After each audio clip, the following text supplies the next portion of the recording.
สบายดีกันตอนเย็นพ่อแม่พี่น้องมื้อนี้กะจิมาทอดน่องไก่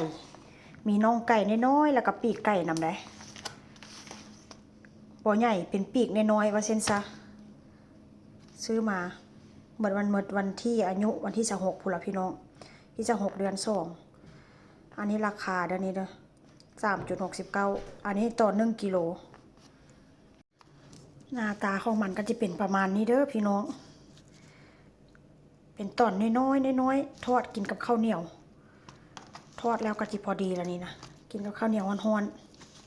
ๆแต่ว่ากะจิหมักก่อน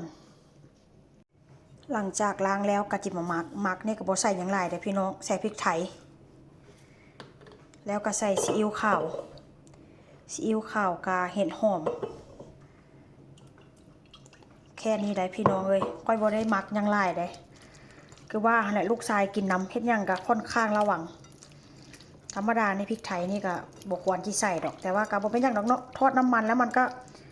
ลงกับน้ำมันหมดมันบ่ได้ติดดอกไก่นี่ก็ได้หมักประมาณนี้บ่ได้หมักหลายเด้อพี่น้องหมักแบบรสชาติกลางๆว่าเช่นซะ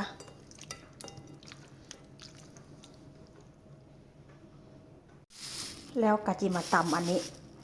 ตำมากเทอร์นิปพี่น้องเพราะว่าหยังมื้อนี้ไปซื้อผลไม้ให้ลูกชายเพราะว่ามื้ออื่นลูกชายก็ต้องเอาไปโรงเรียนก็เลยไปเห็นมากอันนี้มาไล่แท้ไล่ว่าตอนบ่มีก็บ่มีได้ตอนมีก็มีไล่แท้ไล่ว่าพี่น้องเอ้ยมากเทอร์นิปนี่นะโลนึงก็เท่าไหร่ฮะ130กว่าบาทนี่แหละโลนึงต่อกิโลนึงมื้อนี้ก็จิตำแล้วก็จินึ่งข้าวเหนียวแล้วก็จิทอดนี่แหละทอดปีกไก่น่องไก่พี่น้องมาเด้อมากินนำกันเด้อมาลองท่าเบิ่งมาติดตามเบิ่งว่ามันหน้าตาเวลาตำแล้วมันสิเป็นจังได